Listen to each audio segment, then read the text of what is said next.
The only people who don't want to disclose the truth are people with something to hide. The issue of President Obama's eligibility continues to dominate the headlines. Donald Trump bringing it up left and right. A new book coming out May 18th, but already it is #1 on Amazon. At least it was the last few days. It's called Where's the Birth Certificate? The case that Barack Obama is not eligible to be president. So many questions, and we are joined right now for a very unique perspective on this issue because he's on the ground in Hawaii and he has done his own investigating. We are joined by Hawaii's only Republican state senator of Hawaii, Sen Slom. Senator Slom, welcome to Aaron Klein Investigative Radio. Oh, thank you, Aaron. It's a pleasure to be with you. Now, as far as you know, does President Obama have, or does he not have, a long-form original birth certificate? We know he has a certification of live birth. It's been released, but there are multiple ways to get a COLB, certification of live birth, including, as you know, even if the child is not born in the state of Hawaii.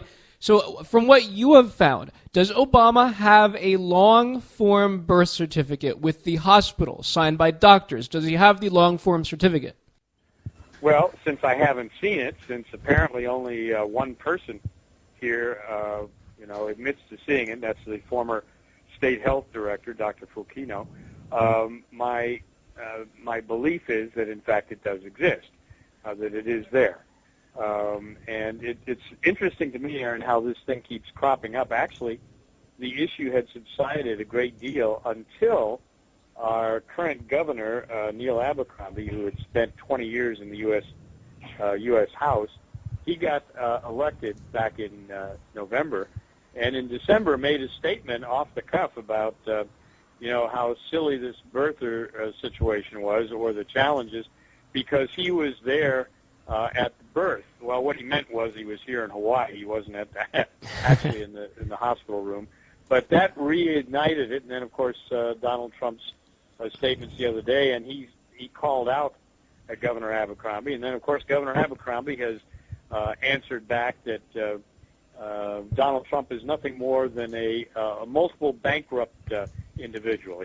So that's how it's gone. Well, this is the same Neil Abercrombie, governor of Hawaii, who announced back in March last month that he was going to look into and try to find President Obama's original birth certificate. And then he failed to follow through. He said that he was going to look through the state archives. And 1 month earlier, and there has been a lot of speculation about this, so in February, Abercrombie asked for the resignation of Dr. Neil Palafox, who is a well-respected physician. He was chosen to be the new Department of Health director, in other words, the guardian of President Obama's long-form birth certificate, if it exists. He was chosen to replace Chiyomo Fukino, the Department of Health director, who claimed that she personally went through and inspected Obama's original vital birth records. So Neil Palafox was appointed, but then Abercrombie asked him to step down, to resign.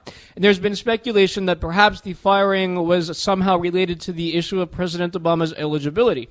Have you found the reason for Neil Palafox being asked to step down by Abercrombie? No, it did not.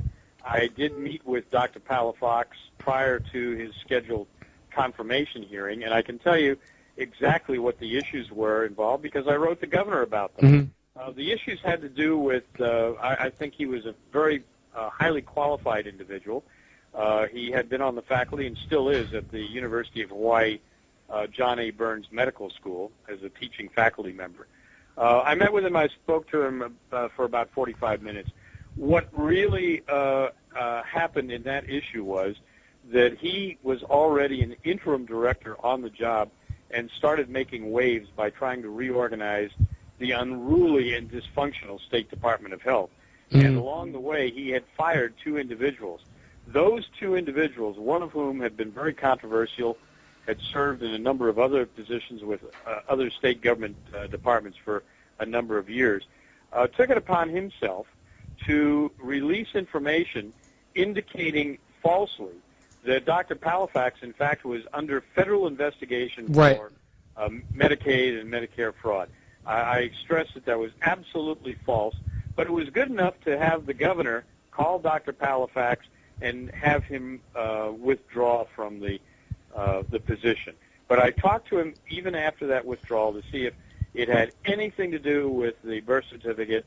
He assured me it did not. I have no reason not to believe it. So that issue is entirely separate. Now, as far as Governor Abercrombie saying that he was going to launch an investigation, to my knowledge, Aaron, he never said that. What he said was he has seen or will see the birth certificate. He never did, though, to the information that I have.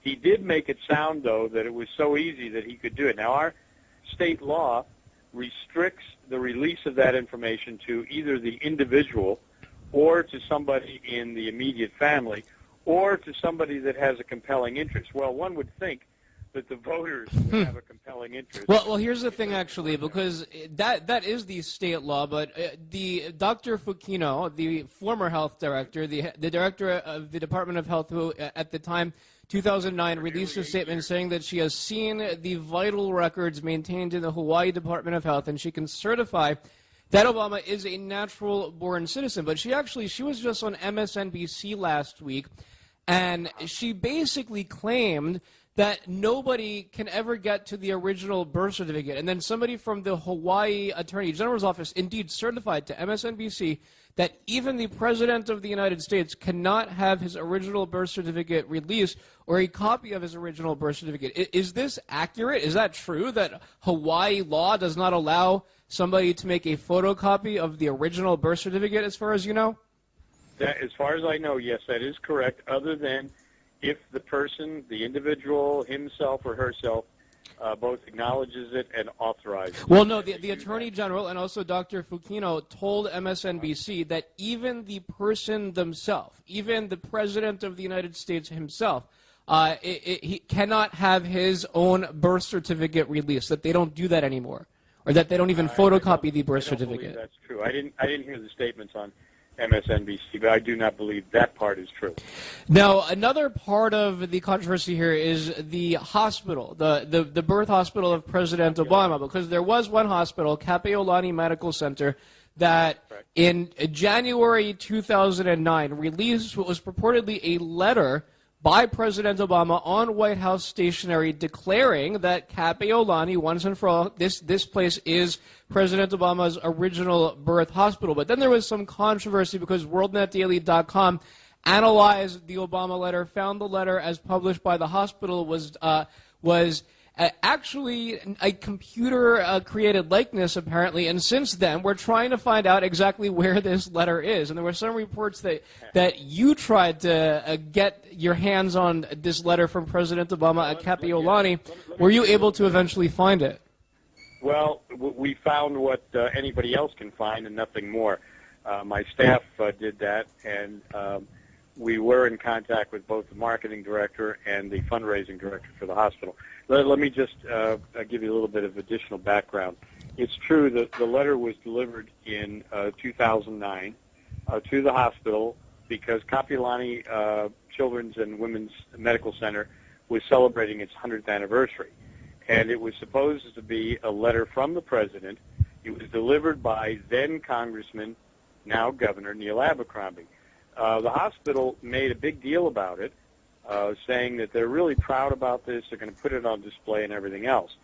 And allegedly, it was framed and put on display in the administration office for a number of weeks.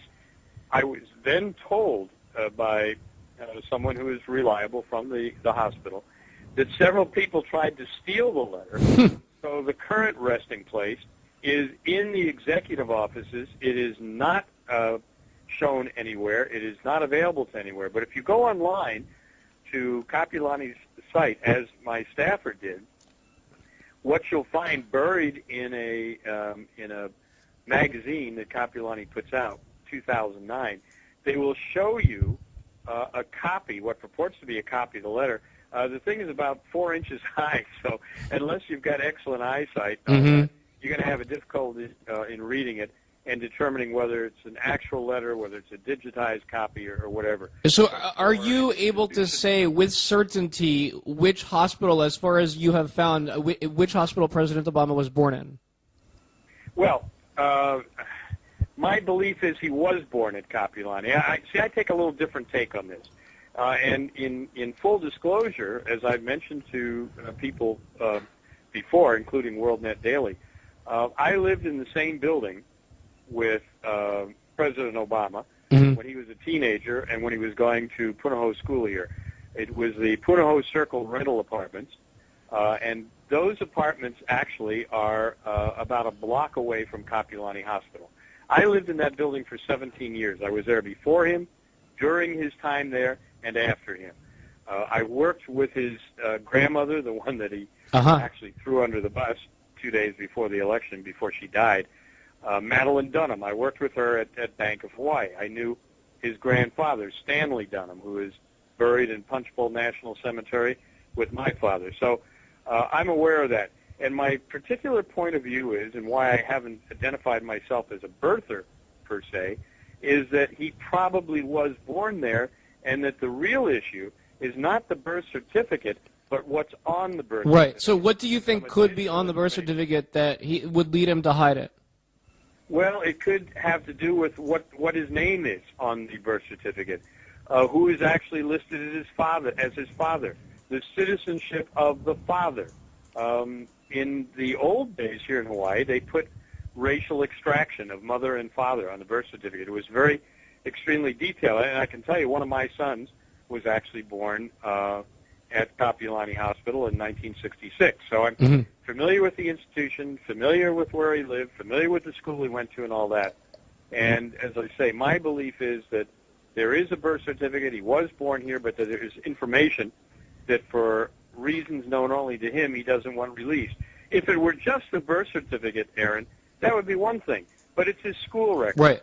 It's employment records. It's a number of other things. And you say, you know, why would anybody, let alone the President of the United States, spend millions of dollars in legal fees to keep that hidden? So as long as that goes on, I think it's a legitimate issue.